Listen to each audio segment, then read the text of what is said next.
10 avril, 1 roi, chapitre 19, chapitre 20, chapitre 21, chapitre 22. Akab rapporta à Jézabel tout ce qu'avait fait Élie et comment il avait tué par l'épée tous les prophètes.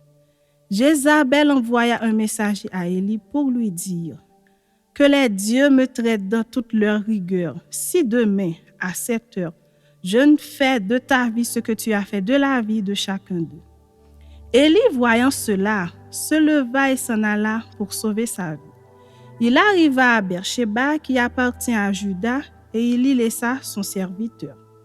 Pour lui, il alla dans le désert où après une journée de marche, il s'assit sous un genêt et demanda la mort en disant « C'est assez. Maintenant, Éternel, prends mon âme, car je ne suis pas meilleur que mes pères. » Il se coucha et s'endormit sous un genêt. Et voici un ange le toucha et lui dit « Lève-toi, mange. » Il regarda et il y avait à son chevet un gâteau cuit sur des pierres chauffées et une cruche d'eau. Il mangea et but, puis se recoucha. L'ange de l'Éternel vint une seconde fois, le toucha et dit « Lève-toi, mange, car le chemin est trop long pour toi. » Il se leva, mangea et but. Et avec la force que lui donna cette nourriture, il marcha 40 jours et 40 nuits jusqu'à la montagne de Dieu à Horeb. Et là, il entra dans la caverne et il y passa la nuit. Et voici la parole de l'Éternel lui fut adressée en ces mots. « Que fais-tu ici, Élie ?» Il répondit, « J'ai déployé mon zèle pour l'Éternel, le Dieu des armées, car les enfants d'Israël ont abandonné ton alliance, ils ont renversé tes autels et ils ont tué par l'épée tes prophètes. Je suis resté moi seul et ils cherchent à m'ôter la vie. » L'Éternel dit, « Sors et tiens-toi dans la montagne devant l'Éternel. » Voici, l'Éternel passa. Et devant l'Éternel, il eut un vent fort et violent qui déchirait les montagnes et brisait les rochers. L'Éternel n'était pas dans le vent. Et après le vent, ce fut un tremblement de terre. L'Éternel n'était pas dans le tremblement de terre. Et après le tremblement de terre, un feu.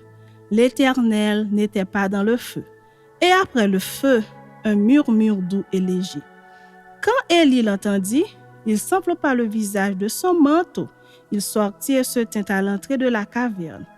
Et voici une voix lui fit entendre ces paroles. « Que fais-tu ici, Élie ?»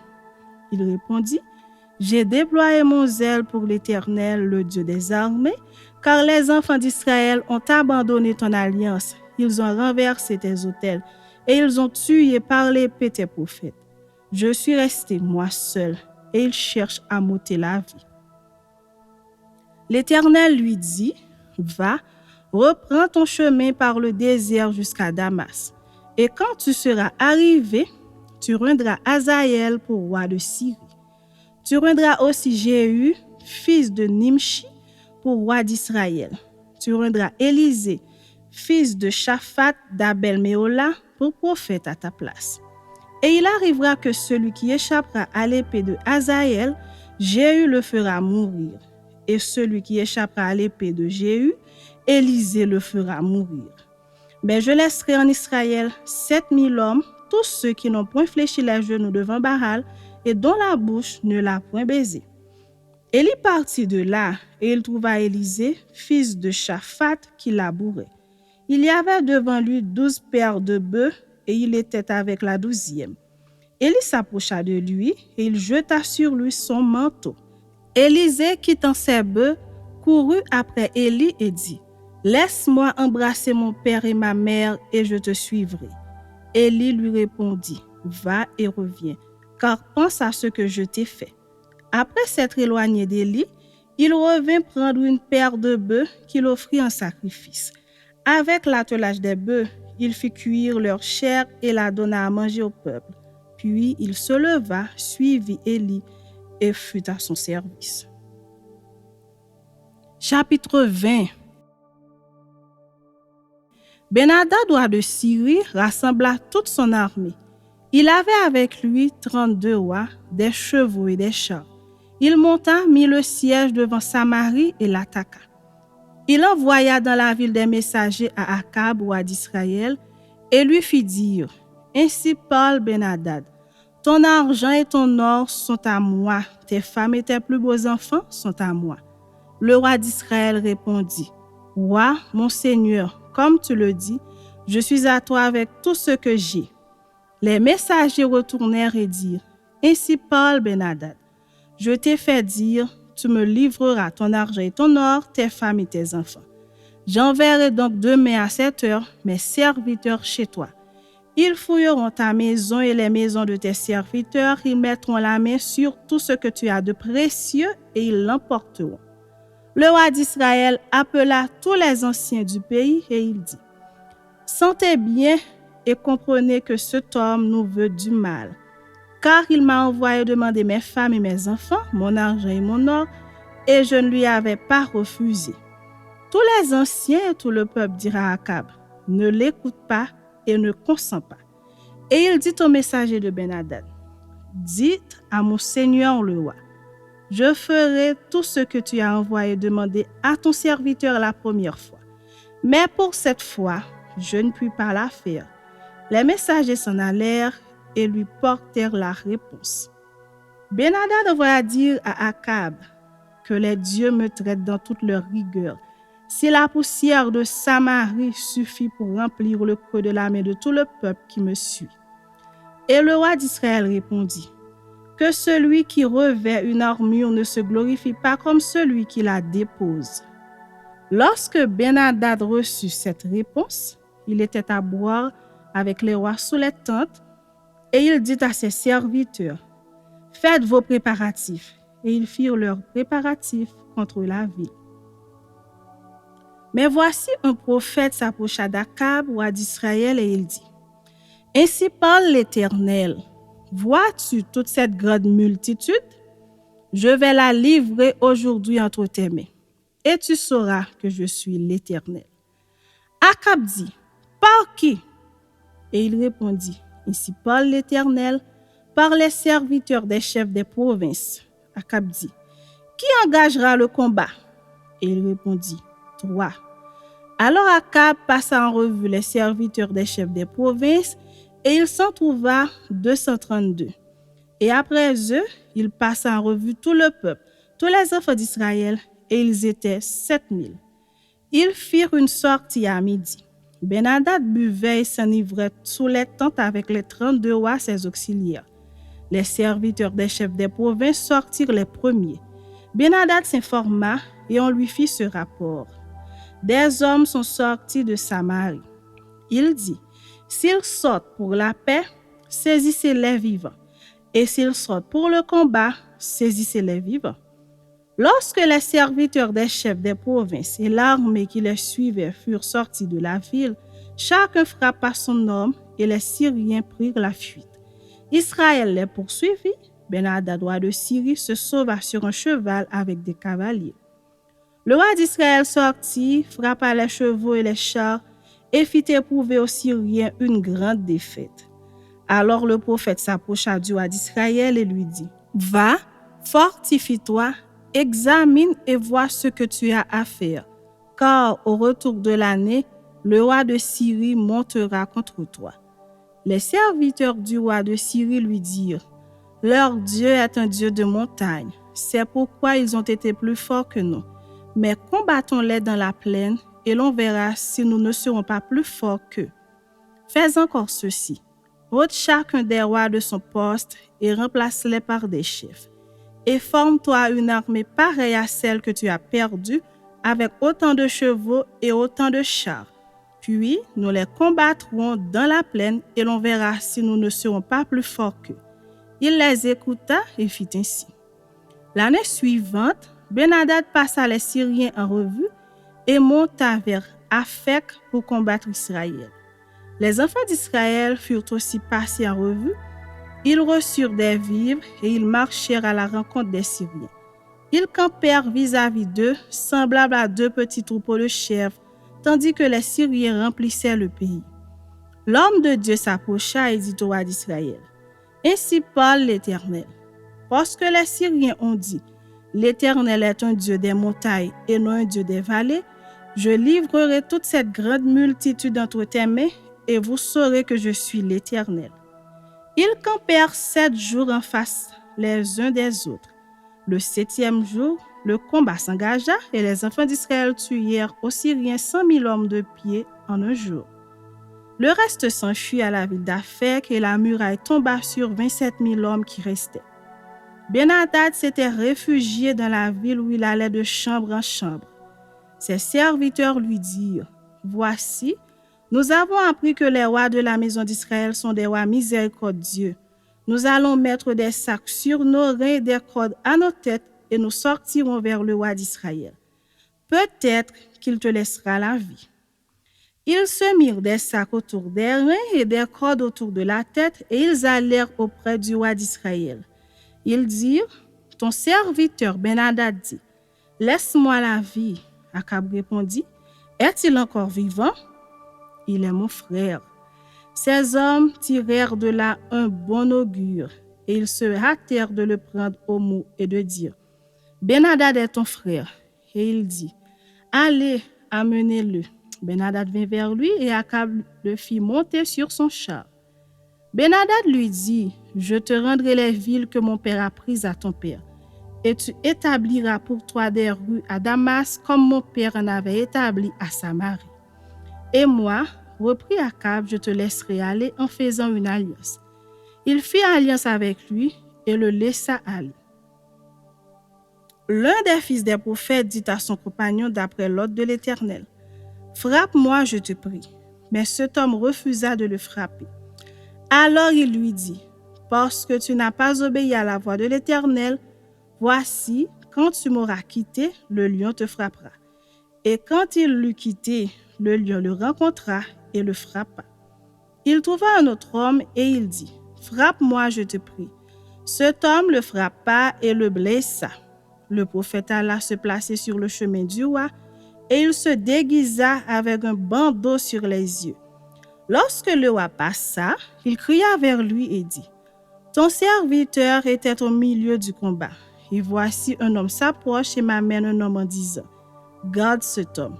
S'il vient à manquer, ta vie répondra de sa vie ou tu paieras un talent d'argent. » Et pendant que ton serviteur agissait ça et là, l'homme a disparu. Le roi d'Israël lui dit: « C'est là ton jugement, tu l'as prononcé toi-même. » Aussitôt le prophète ôta le bandeau de dessus ses yeux, et le roi d'Israël le reconnut pour l'un des prophètes. Il dit alors au roi: « Ainsi parle l'Éternel, parce que tu as laissé échapper de tes mains l'homme que j'avais dévoué par interdit. Ta vie répondra de sa vie et ton peuple de son peuple. » Le roi d'Israël s'en alla chez lui, triste et irrité, et il arriva à Samarie. Chapitre 21. Après ces choses, voici ce qui arriva. Naboth de Jizréel avait une vigne à Jizréel à côté du palais d'Akab, roi de Samarie. Et Akab parla ainsi à Naboth: « Cède-moi ta vigne pour que j'en fasse un jardin potager, car elle est tout près de ma maison. Je te donnerai à la place une vigne meilleure, ou si cela te convient, je te paierai la valeur en argent. » Mais Naboth répondit à Akab: « Que l'Éternel me garde de te donner l'héritage de mes pères. » Akab rentra dans sa maison triste et irrité à cause de cette parole que lui avait dite Naboth de Jizréel. « Je ne te donnerai pas l'héritage de mes pères. » Et il se coucha sur son lit, détourna le visage et ne mangea rien.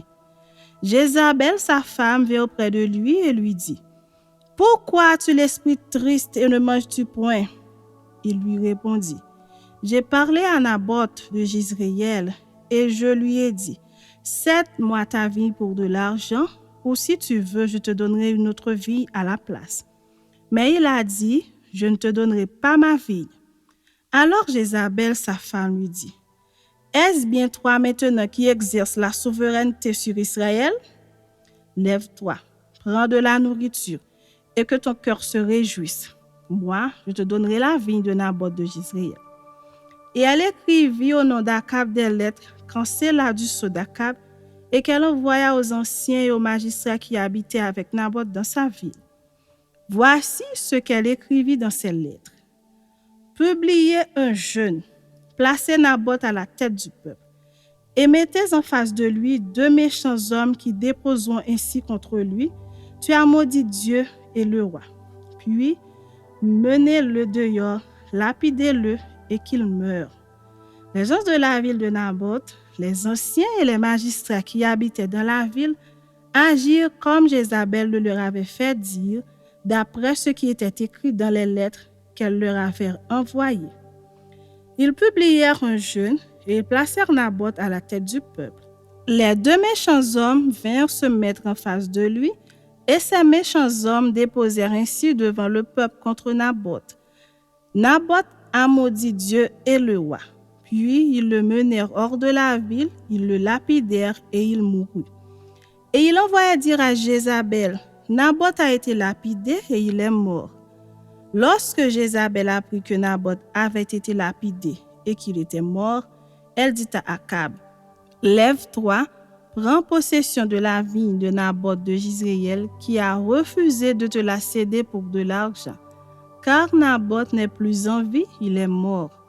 Akab, entendant que Naboth était mort, se leva pour descendre à la ville de Naboth de Jizréel afin d'en prendre possession.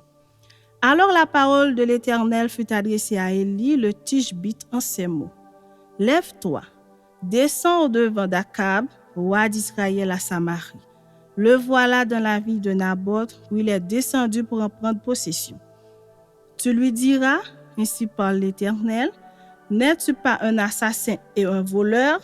Et tu lui diras: ainsi parle l'Éternel, au lieu même où les chiens ont léché le sang de Naboth, les chiens lécheront aussi ton propre sang. Akab dit à Élie: m'as-tu trouvé, mon ennemi? Et il répondit: je t'ai trouvé parce que tu t'es vendu pour faire ce qui est mal aux yeux de l'Éternel. Voici, je vais faire venir le malheur sur toi. Je te balayerai, j'exterminerai quiconque appartient à Akab, celui qui est esclave et celui qui est libre en Israël. Et je rendrai ta maison semblable à la maison de Jéroboam, fils de Nébat, et à la maison de Baécha, fils d'Achija, parce que tu m'as irrité et que tu as fait pécher Israël. L'Éternel parle aussi sur Jézabel et il dit: les chiens mangeront Jézabel près du rempart de Jizréel. Celui de la maison d'Akab qui mourra dans la ville sera mangé par les chiens, et celui qui mourra dans les champs sera mangé par les oiseaux du ciel. Il n'y a eu personne qui se voit vendu comme Akab pour faire ce qui est mal aux yeux de l'Éternel, et Jézabel, sa femme, l'y excitait. Il a agi de la manière la plus abominable en allant après les idoles, comme le faisaient les Amoréens que l'Éternel chassa devant les enfants d'Israël. Après avoir entendu les paroles d'Élie, Akab déchira ses vêtements. Il mit un sac sur son corps et il jeûna. Il couchait avec ce sac et il marchait lentement. Et la parole de l'Éternel fut adressée à Élie le Tishbite en ces mots: as-tu vu comment Akab s'est humilié devant moi? Parce qu'il s'est humilié devant moi, je ne ferai pas venir le malheur pendant sa vie. Ce sera pendant la vie de son fils que je ferai venir le malheur sur sa maison. Chapitre 22. On resta 3 ans sans qu'il y eût guerre entre la Syrie et Israël. La 3e année, Josaphat, roi de Juda, descendit auprès du roi d'Israël. Le roi d'Israël dit à ses serviteurs: savez-vous que Ramoth en Galaad est à nous? Et nous ne nous inquiétons pas de la reprendre des mains du roi de Syrie. Et il dit à Josaphat: veux-tu venir avec moi attaquer Ramoth en Galaad? Josaphat répondit au roi d'Israël: nous irons, moi comme toi, mon peuple comme ton peuple, mes chevaux comme tes chevaux. Puis Josaphat dit au roi d'Israël: consulte maintenant, je te prie, la parole de l'Éternel. Le roi d'Israël assembla les prophètes au nombre d'environ 400, et il leur dit: irai-je attaquer Ramoth en Galaad, ou dois-je y renoncer? Et ils répondirent: monte, et le Seigneur la livrera entre les mains du roi. Mais Josaphat dit: n'y a-t-il plus ici aucun prophète de l'Éternel par qui nous puissions le consulter? Le roi d'Israël répondit à Josaphat: Il y a encore un homme par qui l'on pourrait consulter l'Éternel, mais je le hais, car il ne me prophétise rien de bon. Il ne prophétise que du mal. C'est Michée, fils de Jimla. Et Josaphat dit que le roi ne parle pas ainsi. Alors le roi d'Israël appela un eunuque et dit, fais venir de suite Michée, fils de Jimla. Le roi d'Israël et Josaphat, roi de Juda, étaient assis chacun sur son trône, revêtus de leurs habits royaux, dans la place à l'entrée de la porte de Samarie. Et tous les prophètes prophétisaient devant eux. Sédéchias, fils de Kenaana, s'était fait des cornes de fer et il dit, ainsi parle l'Éternel, avec ces cornes, tu frapperas les Syriens jusqu'à les détruire. Et tous les prophètes prophétisaient de même en disant, monte à Ramoth en Galahad, tu auras du succès, et l'Éternel la livrera entre les mains du roi. Le messager qui était allé appeler Michée lui parla ainsi, voici les prophètes d'un commun accord prophétisant du bien au roi. Que ta parole soit donc comme la parole de chacun d'eux, annonce du bien. Michée répondit, l'Éternel est vivant, j'annoncerai ce que l'Éternel me dira. Lorsqu'il fut arrivé auprès du roi, le roi lui dit, Michée, irons-nous attaquer Ramoth en Galahad ou devons-nous y renoncer? Il lui répondit, monte, tu auras du succès et l'Éternel la livrera entre les mains du roi. Et le roi lui dit, combien de fois me faudra-t-il te faire jurer de ne me dire que la vérité au nom de l'Éternel? Michée répondit, je vois tout Israël dispersé sur les montagnes comme des brebis qui n'ont point de berger. Et l'Éternel dit, ces gens n'ont point de maître, que chacun retourne en paix dans sa maison. Le roi d'Israël dit à Josaphat, ne te l'ai-je pas dit? Il ne prophétise sur moi rien de bon. Il ne prophétise que du mal. Et Michée dit, écoute donc la parole de l'Éternel. J'ai vu l'Éternel assis sur son trône, et toute l'armée des cieux se tenant auprès de lui, à sa droite et à sa gauche. Et l'Éternel dit, qui séduira Akab pour qu'il monte à Ramoth en Galahad et qu'il y périsse? Ils répondirent, l'un d'une manière, l'autre d'une autre. Et un esprit vint se présenter devant l'Éternel et dit, moi je le séduirai. L'Éternel lui dit, comment? Je sortirai, répondit-il, et je serai un esprit de mensonge dans la bouche de tous ses prophètes. L'Éternel dit, tu le séduiras et tu en viendras à bout. Sors et fais ainsi. Et maintenant, voici l'Éternel a mis un esprit de mensonge dans la bouche de tous tes prophètes qui sont là. Et l'Éternel a prononcé du mal contre toi. Alors Sédéchias, fils de Kenaana, s'étant approché, frappa Michée sur la joue et dit, par où l'Esprit de l'Éternel est-il sorti de moi pour te parler? Michée répondit, tu le verras au jour où tu iras de chambre en chambre pour te cacher. Le roi d'Israël dit, prends Michée et emmène-le vers Amon, chef de la ville, et vers Joas, fils du roi. Tu diras, ainsi parle le roi, mettez cet homme en prison et nourrissez-le du pain et de l'eau d'affliction jusqu'à ce que je revienne en paix. Et Michée dit, si tu reviens en paix, l'Éternel n'a point parlé par moi. Il dit encore, vous tous, peuple, entendez. Le roi d'Israël et Josaphat, roi de Juda, montèrent à Ramoth en Galahad. Le roi d'Israël dit à Josaphat, je veux me déguiser pour aller au combat, mais toi, revêts-toi de tes habits. Et le roi d'Israël se déguisa et alla au combat.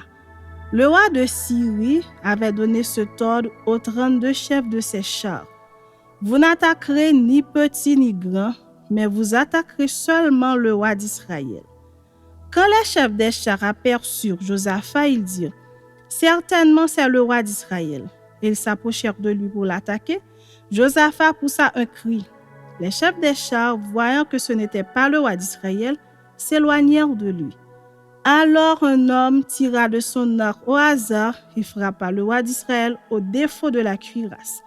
Le roi dit à celui qui dirigeait son char, « Tourne et fais-moi sortir du camp de bataille, car je suis blessé. » Le combat devint acharné ce jour-là. Le roi fut retenu dans son char en face des Syriens et il mourut le soir. Le sang de la blessure coula dans l'intérieur du char. Au coucher du soleil, on cria par tout le camp, chacun à sa ville et chacun dans son pays. Ainsi mourut le roi, qui fut ramené à Samarie, et on enterra le roi à Samarie.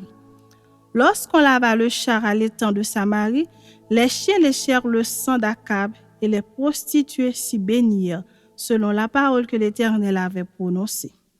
Le reste des actions d'Akab, tout ce qu'il a fait, la maison d'ivoire qu'il construisit et toutes les villes qu'il a bâties, cela n'est-il pas écrit dans le livre des chroniques des rois d'Israël? Akab se coucha avec ses pères, et Akazia, son fils, régna à sa place. Josaphat, fils d'Asa, régna sur Juda la 4e année d'Akab, roi d'Israël. Josaphat avait 35 ans lorsqu'il devint roi, et il régna 25 ans à Jérusalem. Sa mère s'appelait Azuba, fille de Shilki. Il marcha dans toute la voie d'Asa, son père, et ne s'en détourna point, faisant ce qui est droit aux yeux de l'Éternel. Seulement, les hauts lieux ne disparurent point. Le peuple offrait encore des sacrifices et des parfums sur les hauts lieux. Josaphat fut en paix avec le roi d'Israël. Le reste des actions de Josaphat, ses exploits et ses guerres, cela n'est-il pas écrit dans le livre des chroniques des rois de Juda? Il ôta du pays le reste des prostituées qui s'y trouvaient encore depuis le temps d'Asa son père. Il n'y avait point de roi en Édom. C'était un intendant qui gouvernait. Josaphat construisit des navires de Tarsis pour aller à Ophir chercher de l'or. Mais il n'y alla point parce que les navires se brisèrent à Esjon-Géber. Alors Akazia, fils d'Akab, dit à Josaphat, « Veux-tu que mes serviteurs aillent avec les tiens sur des navires? » Et Josaphat ne voulut pas. Josaphat se coucha avec ses pères et il fut enterré avec ses pères dans la ville de David son père. Et Joram son fils régna à sa place. Akazia, fils d'Akab, régna sur Israël à Samarie la 17e année de Josaphat, roi de Juda. Il régna 2 ans sur Israël. Il fit ce qui est mal aux yeux de l'Éternel et il marcha dans la voie de son père et dans la voie de sa mère et dans la voie de Jéroboam, fils de Nébat, qui avait fait pécher Israël. Il servit Baal et se prosterna devant lui et il irrita l'Éternel, le Dieu d'Israël, comme avait fait son père.